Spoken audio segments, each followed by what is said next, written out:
Hi everyone, আমি Sejuti. Welcome to my channel. আজকে আমরা এই সুন্দর ডয়লিটা বানানো শিখব। এই ডয়লিটা আপনারা বিভিন্নভাবে ব্যবহার করতে পারেন। সেন্টার পিস হিসেবে, টেবিল ম্যাট বা টেবিল টপার হিসেবে ব্যবহার করা যেতে পারে, কোস্টার হিসেবে ব্যবহার করতে পারে। আপনার ঘরের সৌন্দর্য বাড়াতে অনেকটাই এই ডয়লিটা সাহায্য করবে। তবে টিউটোরিয়ালটি শুরু করার আগে সবার কাছে আমার বিনীত অনুরোধ, আমার টিউটোরিয়ালটি যদি আপনাদের ভালো লেগে থাকে অবশ্যই লাইক বাটনটা প্রেস করে দেবেন। আর যারা এখন আমার চ্যানেলটি সাবস্ক্রাইব করেননি অবশ্যই চ্যানেলটা সাবস্ক্রাইব করে নেবেন এবং বেল নোটিফিকেশনটা অন করে দিতে একদম ভুলবেন না। তাহলে আমি নতুন ভিডিও আপলোড করার সঙ্গে সঙ্গে আপনারা সেটার আপডেট পেয়ে যাবেন। তাহলে চলুন টিউটোরিয়ালটি শুরু করা যাক। নতুন টিউটোরিয়ালে সবাইকে স্বাগত জানাচ্ছি। আজকের টিউটোরিয়ালটির জন্য আমাদের প্রয়োজন হচ্ছে 9টা সুতা, সঙ্গে 2 মিলিমিটার ক্রোশে হুক। প্রথমে একটা স্লিপ নট করে নেব সুতায়, এরপর 6টা চেইন করে একটা লুপ করে নেব। লুপ হয়ে গেল। এখন এই লুপের ভিতরে আমরা প্রথম রোটা স্টার্ট করব। প্রথমে চেইন 3, এটা ডাবল ক্রোশে হিসেবে কাউন্ট হবে।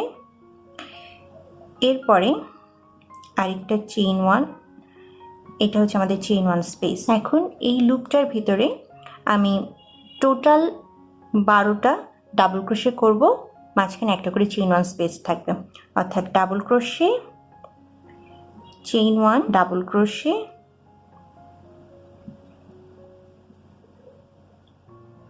চেইন 1, এইভাবে পুরোটা আমি কমপ্লিট করব। 12টা ডাবল ক্রোশে চেইন 1 স্পেস সহকারে আমি করে ফেলেছি। এখানে প্রত্যেকটা ডাবল ক্রোশে মাঝখানে একটা করে চেইন 1 স্পেস। এরপর প্রথম যে চেইন 3 আমরা করেছিলাম সেটার মাথায় স্লিপ স্টিচের মাধ্যমে আমি জয়েন করে নেব। প্রথম রাউন্ড শেষ হলো। দ্বিতীয় রাউন্ডের জন্য আমাদের যে মাঝখানে চেইন 1 স্পেস আছে সেখানে একটা স্লিপ স্টিচ করে নেব। এরপরে এখানে 2টা ডাবল ক্রোশে করব। প্রথমে চেইন 3 ডাবল ক্রোশে, তারপরে একটা নর্মাল ডাবল ক্রোশে। এরপর চেইন 1 স্পেস, নেক্সট চেইন 1 স্পেসে আবার 2টা ডাবল ক্রোশে, তারপর আবার চেইন 1, নেক্সট চেইন 1 স্পেসে 2টা ডাবল ক্রোশে। ঠিক এইভাবে 2টা ডাবল ক্রোশে, তারপরে চেইন 1, তারপরে আবার 2টা ডাবল ক্রোশে, নেক্সট চেইন 1 স্পেসে। রাউন্ড 2টা কমপ্লিট করে ফেলেছি আমি প্রথম চেইন 3 মাথায় এটা জয়েন করে। রাউন্ড 3 শুরুতে আমি প্রথমে এই আমাদের নেক্সট যে ডাবল ক্রোশেটা আছে সেটার মাঝখানে, অর্থাৎ প্রথম এবং দ্বিতীয় এই 2টা ডাবল ক্রোশের মাঝখানে একটা স্লিপ স্টিচ করে নেব। এরপরে এখানে আমি 2টা ডাবল ক্রোশে ক্লাস্টার করব, অর্থাৎ আমি 2টা ডাবল ক্রোশে একসঙ্গে করব, 2 ডাবল ক্রোশে টুগেদার। প্রথমে 2টা চেইন 2 করে নেব। এটা আমাদের কিন্তু ডাবল ক্রোশে আমি কমপ্লিট করলাম না, 2টা করলাম। কমপ্লিট করলে 3টা করতাম। এরপর ইয়ার্ন ওভার করে একই স্পেসে আমি আরেকটা ডাবল ক্রোশের জন্য হাফ করলাম। আমার হুকে 2টা স্টিচ এখন ইয়ার্ন ওভার করে 2টার মধ্যে দিয়ে একসঙ্গে পার করে নিলাম। তাহলে এটা ফার্স্ট ডাবল ক্রোশে 2 টুগেদার হলো। এরপর চেইন 3 করব। নিচে আমাদের যে চেইন 1 স্পেসটা আছে, চেইন 1 স্পেসটা স্কিপ করে আমাদের নেক্সটে যে 2টা ডাবল ক্রোশে আছে, এই যে 2টা ডাবল ক্রোশে, এই 2টার মাঝখানে ঠিক এই স্পেসটাতে আমি আরও 2টা ডাবল ক্রোশে কাজ স্টার্ট করব। Double crochet 2 together. প্রথমে একটা হাফ করলাম, তারপর ইয়ার্ন ওভার করে আবার একই প্লেসে আরেকটা হাফ করে হুক আমার 3টা লুপ ইয়ার্ন ওভার করে সবগুলো ভিতরে একসঙ্গে পার করে নিলাম। তারপরে আবার চেইন 3, নিচে চেইন 1 স্পেসটা স্কিপ করব। ঠিক এইভাবে পুরোটা কমপ্লিট করে নেব। রাউন্ড 3টা কমপ্লিট করে ফেলেছি অলমোস্ট। আমরা চেইন 3 করার পরে প্রথম যে 2 ডাবল ক্রোশে টুগেদার ছিল যেটা ক্লাস্টারটা, সেটার মাথায় স্লিপ স্টিচের মাধ্যমে এটা জয়েন করে একেবারে কমপ্লিট করে ফেললাম রাউন্ড 3। রাউন্ড 4টা আমরা এখান থেকে স্টার্ট করব। প্রথমেই চেইন 3, এটা আমাদের ফার্স্ট ডাবল ক্রোশে হিসেবে কাউন্ট হবে। এখানে আমরা একটা শেল স্টিচ করব। সো সেম প্লেসে আমি একটা ডাবল ক্রোশে করব, রেগুলার ডাবল ক্রোশে। এরপরে চেইন 2, তারপর সেম প্লেসে আরও 2টা ডাবল ক্রোশে। তাহলে এটা আমাদের একটা শেল হলো। এরপরে আমরা নেক্সট চেইন 3 স্পেসটা স্কিপ করব। তারপরে আমাদের যে 2 ডাবল ক্রোশে টুগেদার ছিল এখানে, সেটার মাথায় আমি সেম আরেকটা শেল করব, অর্থাৎ 2 double crochet chain 2 double crochet. ঠিক এই সেম প্যাটার্নটা আমি পুরোটা ফলো করে যাব। রাউন্ড 4টা আমি কমপ্লিট করে জয়েন করে ফেলেছি। রাউন্ড 5-এর জন্য আমি প্রথমে নেক্সট ডাবল ক্রোশেটে একটা স্লিপ স্টিচ করে নেব, তারপর নেক্সট চেইন 2 স্পেসে একটা স্লিপ স্টিচ করে নেব, তারপর এখানে একটা চেইন 1 করে সেম চেইন 2 স্পেসে একটা সিঙ্গেল ক্রোশে হবে। তারপরে চেইন 6, 1 2 3 4 5 6। নেক্সট যে শেলটা আছে, নেক্সট শেলের চেইন 2 স্পেসে আমি সিঙ্গেল ক্রোশে করে জয়েন করব। আবার চেইন 6, নেক্সট শেলের চেইন 2 স্পেসে সিঙ্গেল ক্রোশে জয়েন। ঠিক এইভাবে আমি রাউন্ড 5টা পুরোটা কমপ্লিট করে নেব। রাউন্ড 6টা কমপ্লিট করে আমি প্রথম সিঙ্গেল ক্রোশের মাথায় জয়েন করে নিয়েছি। রাউন্ড 7-এর জন্য আমি নেক্সট চেইন 6 স্পেসে একটা স্লিপ স্টিচ করে নিয়ে চেইন 1 করে প্রথমে একটা সিঙ্গেল ক্রোশে করব, এরপরে একটা হাফ ডাবল ক্রোশে চেইন 6 স্পেসে, এরপরে 5টা ডাবল ক্রোশে করব। সো 1 2 5, 5টা ডাবল ক্রোশে করলাম, এরপরে একটা হাফ ডাবল ক্রোশে, এরপরে সেম চেইন 6 স্পেসে সিঙ্গেল ক্রোশে। তারপরে আমি নেক্সট যে চেইন 6 স্পেসটা আছে সেখানে আবার সিঙ্গেল ক্রোশে দিয়ে স্টার্ট করব, সিঙ্গেল ক্রোশে, এরপরে হাফ ডাবল ক্রোশে, তারপরে 5টা ডাবল ক্রোশে, এরপর আবার একটা হাফ ডাবল ক্রোশে, তারপর সিঙ্গেল ক্রোশে। ঠিক এইভাবে সেম প্যাটার্নটা আমি বারবার করে ফলো করে যাব প্রত্যেকটা চেইন 6 স্পেসে। আমরা রাউন্ড 6টা কমপ্লিট করে নিয়েছি, নিয়ে একদম প্রথম যে সিঙ্গেল ক্রোশে ছিল আমাদের সেখানে জয়েন করে ফেলেছি। এখন নেক্সট আমাদের যে হাফ ডাবল ক্রোশেটা আছে সেখানে আমি একটা স্লিপ স্টিচ করে নেব, তারপর নেক্সট যে ডাবল ক্রোশেটা আছে সেটার উপরে আমি একটা স্লিপ স্টিচ করে নেব। এরপরে আমি রাউন্ড 7টা শুরু করব। রাউন্ড 7 শুরু করার জন্য প্রথমে চেইন 1 করে এই প্রথম যে ডাবল ক্রোশে আমরা স্লিপ স্টিচ করলাম সেই ডাবল ক্রোশের উপরে একটা সিঙ্গেল ক্রোশে করে নেব, তারপরে চেইন 5 2 3 4 5, চেইন 5 করে এই অংশেরই শেষ যে ডাবল ক্রোশেটা আছে সেটার মাথায় সিঙ্গেল ক্রোশে করে নেব। তারপর আবার চেইন 5 3 4 5, নেক্সট যে অংশটা আছে সেটার প্রথম যে ডাবল ক্রোশেটা সেটার মাথায় আমি সিঙ্গেল ক্রোশে জয়েন করে যাব। এইভাবে চেইন 5 করে একবার প্রথম ডাবল ক্রোশে, তারপর আবার চেইন 5 করে শেষের ডাবল ক্রোশে, এইভাবে আমি পুরোটা কমপ্লিট করে নেব। রাউন্ড 7টা শেষ করার জন্য আমাদের সর্বশেষ যে চেইন 5টা করার প্রয়োজন সেখানে আমরা চেইন 5 না করে চেইন 2 করব। তারপর ইয়ার্ন ওভার করে নিয়ে আমাদের প্রথম যে স্টার্টিং সিঙ্গেল ক্রোশে ছিল সেটার মাথায় একটা ডাবল ক্রোশে করব। এটার ফলে যেটা হলো এই হুকটা বা স্টার্টিংটা একদম মিডলে থাকছে। রাউন্ড 8 শুরু করার জন্য আমি প্রথমে চেইন 3 করে নেব আমাদের ফার্স্ট ডাবল ক্রোশে, তারপরে এই যে আমরা ডাবল ক্রোশেটা করলাম এখানে এই ডাবল ক্রোশের এই বারটাতে আমি 2টা ডাবল ক্রোশে করব।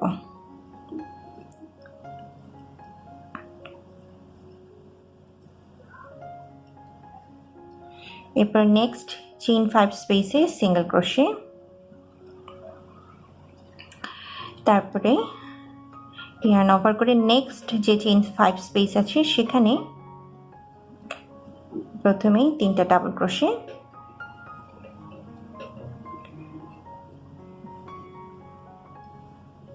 তারপরে চেইন 3, তারপরে সেম চেইন 5 স্পেসে আরও 3টা ডাবল ক্রোশে। এটাও একটা ছোট্ট একটা শেলের মতোই তৈরি হচ্ছে। তারপর নেক্সট চেইন 5 স্পেসে সিঙ্গেল ক্রোশে জয়েন, তারপরের যে চেইন 5 স্পেসটা আছে সেখানে একইভাবে 3 double crochet chain 3 3 double crochet করে ফেলবো, অর্থাৎ 3 double crochet, chain 3 double crochet একটা চেইন 5 স্পেসে করছি, নেক্সট চেইন 5 স্পেসে সিঙ্গেল ক্রোশে, আবার তারপরের চেইন 5 স্পেসে 3 double crochet, chain 3 double crochet, এভাবে করে যাচ্ছি। রাউন্ড 8 আমি সর্বশেষ চেইন 3 করে প্রথম চেইন 3 ডাবল ক্রোশে মাথায় জয়েন করে নিয়েছি। রাউন্ড 9 শুরুতে আমি আবার চেইন 3 করে নেব, এটা আমাদের ফার্স্ট ডাবল ক্রোশ হিসেবে কাউন্ট হবে। এরপরে নেক্সট দুটো ডাবল ক্রোশের উপরে আমি একটা একটা করে দুটো ডাবল ক্রোশে করব, তারপর একটা চেইন 1, এরপর পরবর্তী যে 3টা ডাবল ক্রোশে আছে প্রত্যেকটার উপরে একটা করে ডাবল ক্রোশে, এরপর চেইন 1, নেক্সট যে চেইন 3 স্পেসটা আছে এখানে আমরা 4টা ডাবল ক্রোশে করব, মাঝখানে একটা করে চেইন 1 স্পেস দেব। প্রথম চেইন 1টা করেছি, তারপরে ফার্স্ট ডাবল ক্রোশে, তারপর chain 1, second double crochet, chain 1, third double crochet, chain 1, fourth double crochet, chain 1 করে নিলাম। তারপর নেক্সট যে 3টা ডাবল ক্রোশে আছে প্রত্যেকটার মাথায় একটা একটা করে ডাবল ক্রোশে করব। এরপরে আমরা এখানে একটা চেইন 1 করব, চেইন 1 করে নেক্সট যে আমাদের 3টা ডাবল ক্রোশে আছে 3টা ডাবল ক্রোশের উপরে 3টা ডাবল ক্রোশে করব। ঠিক এইভাবে সেম জিনিসটা আমি প্রত্যেকটা চেইন 3 স্পেসে বা প্রত্যেকটা অংশে একইভাবে ফলো করে যাব। রো 9টা আমি কমপ্লিট করে প্রথম 3 ডাবল ক্রোশের মাথায় এটা জয়েন করে ফেলেছি। রো 10 শুরু করার জন্য প্রথমে আমি চেইন 2 করব, আমি চেইন 3 করলাম না কারণ আমি ফুল ডাবল ক্রোশেটা কমপ্লিট করব না। এখানে যে আমাদের 3টা ডাবল ক্রোশে আছে এই 3টা ডাবল ক্রোশে মিলে আমি 3 ডাবল ক্রোশে টুগেদার করব। সো নেক্সট 2টা ডাবল ক্রোশে আমি হাফ হাফ করে 3টা ডাবল ক্রোশে একসঙ্গে জয়েন করে ফেললাম। এরপরে চেইন 5, পরবর্তী যে 3টা ডাবল ক্রোশে আছে এই 3টা ডাবল ক্রোশে আমি একসঙ্গে করব, 3 ডাবল ক্রোশে টুগেদার হয়ে গেল। এরপরে আমি চেইন 2 করব, চেইন 2 করে নেক্সট চেইন 1 স্পেস স্কিপ করে তারপরে যে ডাবল ক্রোশেটা আছে এটাতে একটা পপকর্ন স্টিচ করব, 5 ডাবল ক্রোশের পপকর্ন। এই কারণে প্রথমে আমি 5টা ডাবল ক্রোশে নর্মাল করে নেব, এরপরে লাস্ট স্টিচটা একটু বাড়িয়ে নিয়ে হুকটা বের করে প্রথম ডাবল ক্রোশের ভিতর দিয়ে সামনে থেকে পিছনে হুকটা প্রবেশ করে এই ওয়ার্কিং লুপটা টেনে আসলেই আমাদের এখানে একটা পপকর্ন তৈরি হয়ে গেল। তারপর আমি চেইন 2 করব, চেইন 2 করে নেক্সট যে চেইন 1 স্পেসটা আছে সেই চেইন 1 স্পেস একটা ডাবল ক্রোশে করব, তারপরে ডাবল ক্রোশেটার উপরে আরেকটা ডাবল ক্রোশে, এরপর চেইন 1, নেক্সট চেইন 1 স্পেসটা আছে সেটা স্কিপ করে নেক্সট ডাবল ক্রোশের উপর একটা ডাবল ক্রোশে, তারপরে চেইন 1 স্পেসে আরেকটা ডাবল ক্রোশে। এখন আবার চেইন 2, নেক্সট যে ডাবল ক্রোশেটা আছে এর পরে আমাদের আরেকটা পপকর্ন হবে, 5 ডাবল ক্রোশে পপকর্ন। তারপর আবার চেইন 2, নেক্সট যে 3টা ডাবল ক্রোশে আছে নেক্সট চেইন 1 স্পেসটা স্কিপ করে নেক্সট যে 3টা ডাবল ক্রোশে আছে এই 3টা ডাবল ক্রোশে কিন্তু আমি আবার একসঙ্গে করব, 3 ডাবল ক্রোশে টুগেদার। তাহলে আমাদের এখানে একটা রিপিট কমপ্লিট হয়ে গেল। নেক্সট রিপিটটা আমরা শুরু করব আবার চেইন 5 করে, তারপরে ঠিক এখান থেকে আমরা যে প্রসেসটা স্টেপগুলো ফলো করলাম সেম স্টেপগুলো পুরোটা ফলো করে যাব। প্রথম 3 ডাবল ক্রোশে টুগেদারের মাথায় জয়েন করে পরে নেক্সট দুটা চেইনে আমি স্লিপ স্টিচ করে নেব, তারপর একটা চেইন 1 করে সিঙ্গেল ক্রোশে, এরপরে চেইন 5। আমরা এখন রাউন্ড 11 স্টার্ট করেছি। পপকর্নের পরের যে ডাবল ক্রোশেটা আছে সেখানে আমরা একটা পপকর্ন করব, 5 ডাবল ক্রোশে পপকর্ন। এরপর চেইন 2, নেক্সট ডাবল ক্রোশের উপর একটা ডাবল ক্রোশে, তারপরে চেইন 1, নেক্সট চেইন 1 স্পেসটা আমরা স্কিপ করে পরবর্তী ডাবল ক্রোশের উপর একটা ডাবল ক্রোশে করব, তারপরে চেইন 2, নেক্সট যে ডাবল ক্রোশে আছে সেখানে আমরা আবার একটা 5 ডাবল ক্রোশে পপকর্ন করব। এরপর আবার চেইন 5, নেক্সট 3 ডাবল ক্রোশে টুগেদারের মাথায় আমি একটা সিঙ্গেল ক্রোশে করব, তারপরে চেইন 5, নেক্সট যে দুটা 3 ডাবল ক্রোশেট টুগেদারের মাঝখানে যে চেইন 5 স্পেসটা আছে সেখানে একটা সিঙ্গেল ক্রোশে করব, তারপর আবার চেইন 5। আমাদের একটা রিপিট কিন্তু কমপ্লিট হয়ে গেল। যেখানে আমরা চেইন 5 করে যে প্যাটার্নটা কমপ্লিট করলাম সেম জিনিসটা আমি পুরোটা ফলো করব। চেইন 2 করে নিয়ে আমরা একদম স্টার্টিং যে সিঙ্গেল ক্রোশে ছিল সেখানে একটা ডাবল ক্রোশে করব। এতে আমাদের এই ওয়ার্কিং যে লুপটা সেটা একদম মিডলে থাকবে। 12-এর শুরুতে আমি এখানে প্রথমে একটা চেইন 1 করে সিঙ্গেল ক্রোশে করে নেব, তারপরে চেইন 6। এরপর আমাদের নেক্সট যে চেইন 5 স্পেসটা আছে এখানে সিঙ্গেল ক্রোশে, চেইন 5 চেইন করে নেব। তারপরে এই যে আগের রাউন্ডের যে পপকর্নটা, তারপরে চেইন 2 স্পেস স্কিপ করে নেক্সট ডাবল ক্রোশের উপরে আমি আরেকটা পপকর্ন করব। এরপরে চেইন 2, নেক্সট মিডলে যে ডাবল ক্রোশেটা আছে, সরি যে চেইন 1 স্পেসটা আছে সেখানে একটা ডাবল ক্রোশে, চেইন 1 স্পেসে ডাবল ক্রোশে করলাম, তারপর আবার চেইন 2, আর নেক্সটে যে আমাদের একটা ডাবল ক্রোশে রয়ে গিয়েছে সেখানে আমি আরেকটা পপকর্ন করব। এবার চেইন 5, নেক্সট চেইন 5 স্পেস একটা সিঙ্গেল ক্রোশে, আমাদের একটা প্যাটার্ন রিপিট কিন্তু কমপ্লিট হয়ে গিয়েছে। এরপর চেইন 6, নেক্সট চেইন 5 স্পেসে সিঙ্গেল ক্রোশে। এরপরে কিন্তু আমরা চেইন 5 করে এইভাবে প্যাটার্নটা একই রকম করে পুরোটা ফলো করে যাব। রাউন্ড 12টা আমি শেষ করছি। শেষে দুটা চেইন আর ফার্স্টের সিঙ্গেল ক্রোশেটে একটা ডাবল ক্রোশে করে রাউন্ড 13 আমি শুরু করব এখন। সেটার জন্য প্রথমে চেইন 1 করে সিঙ্গেল ক্রোশে করে নিলাম, তারপরে চেইন 5, 3 4 5 চেইন 5 করে নেক্সট যে আমাদের চেইন 6 স্পেসটা আছে সেখানে একটা সিঙ্গেল ক্রোশে, তারপর আবার চেইন 5 4 5, নেক্সট যে আমাদের চেইন 5 স্পেস আছে সেখানে একটা সিঙ্গেল ক্রোশে, এরপরে আবার চেইন 5, এরপরে চেইন 2 স্পেসটা স্কিপ করে মাঝখানে তো একটাই ডাবল ক্রোশে আছে শুধু দুটো পপকর্নের মাঝখানে, সেই ডাবল ক্রোশের উপরে একটা পপকর্ন করব। পপকর্নটা হয়ে যাওয়ার পরে আবার চেইন 5, নেক্সট চেইন 5 স্পেস একটা single crochet, chain 5, next chain 6 স্পেসে একটা সিঙ্গেল ক্রোশে। আমাদের কিন্তু একটা প্যাটার্ন রিপিট হয়ে গেল। এরপরে আবার চেইন 5 করে নেক্সট ডাবল ক্রোশের উপরে আমরা একটা পপকর্ন করব। আর এই রাউন্ডটাও আমরা ঠিক আগে দুটো রাউন্ড যেভাবে ফিনিশ করেছি, যে লাস্টে চেইন 5 না করে চেইন 2 করে প্রথম সিঙ্গেল ক্রোশেটা আমরা ডাবল ক্রোশে করে শেষ করব। এই রাউন্ডটাও ঠিক একইভাবে আমরা ফিনিশ করব।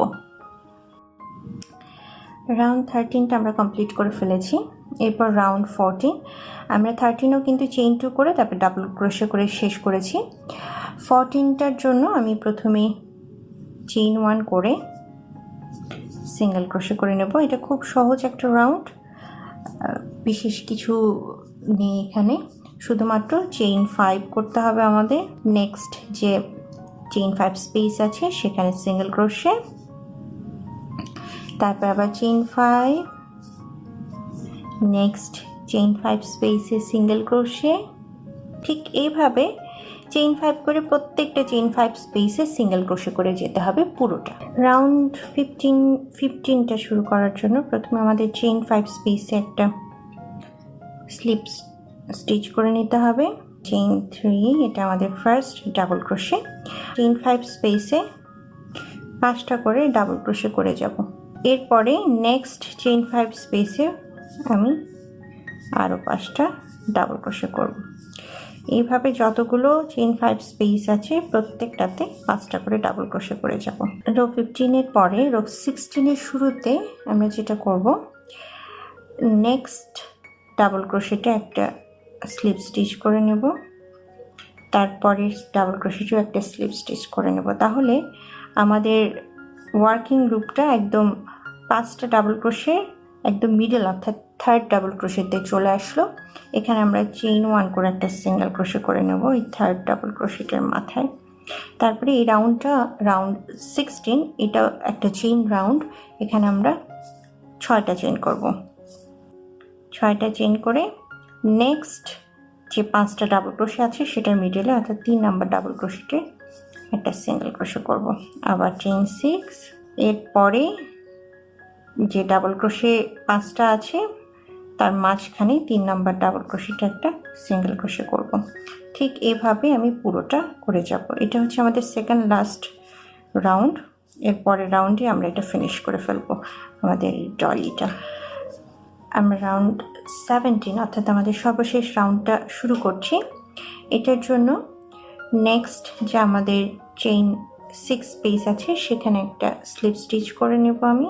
তারপরে চেইন 1 করে এখানে প্রথমে 4টা সিঙ্গেল ক্রোশে করব। 1 2 3 4, 4টা সিঙ্গেল ক্রোশে হয়ে যাওয়ার পরে এখানে আমি চেইন 3 পিকো করব।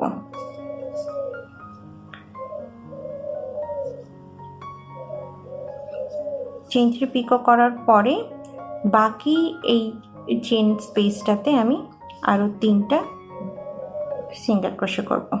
অর্থাৎ প্রত্যেকটা চেইন 6 স্পেসে টোটাল 7টা করে সিঙ্গেল ক্রোশে হচ্ছে, বাট 4টা চতুর্থ সিঙ্গেল ক্রোশে কমপ্লিট হওয়ার পরে আমরা একটা চেইন 3 পিকো করছি। সো নেক্সট চেইন 6 স্পেসে প্রথমে 4টা সিঙ্গেল ক্রোশে, তারপরে চেইন 3 পিকো,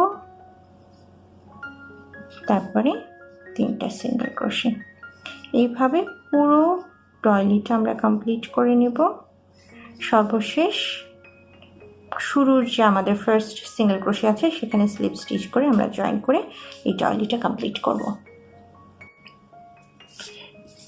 এই যে আমাদের ডয়লিটা কমপ্লিট হয়ে গিয়েছে, এটা হচ্ছে ফাইনাল লুক। এটা এখন একটু যদি আমরা ব্লক করি টেনে টেনে, তাহলে এটা আরেকটু এই লেসগুলো আরেকটু ওপেন হয়ে যাবে এবং এটা যে লুজ লুজ যে ভাবটা এটা চলে যেয়ে অনেকটাই স্টিফ হয়ে যাবে। সো আশা করছি আজকের টিউটোরিয়ালটা আপনাদের ভালো লাগবে। যদি আমার টিউটোরিয়ালটি পছন্দ হয়ে থাকে অবশ্যই লাইক বাটনটা প্রেস করে দেবেন। যারা এখনও সাবস্ক্রাইব করেনি তারা সাবস্ক্রাইব করে নেবেন এবং বেল নোটিফিকেশনটা অবশ্যই চালু করে দেবেন, যেন আমি নতুন কোনো ভিডিও আপলোড করার সঙ্গে সঙ্গে আপনারা নোটিফিকেশন পেয়ে যান। সবাই ভালো থাকবেন, সুস্থ থাকবেন। আল্লাহ হাফেজ।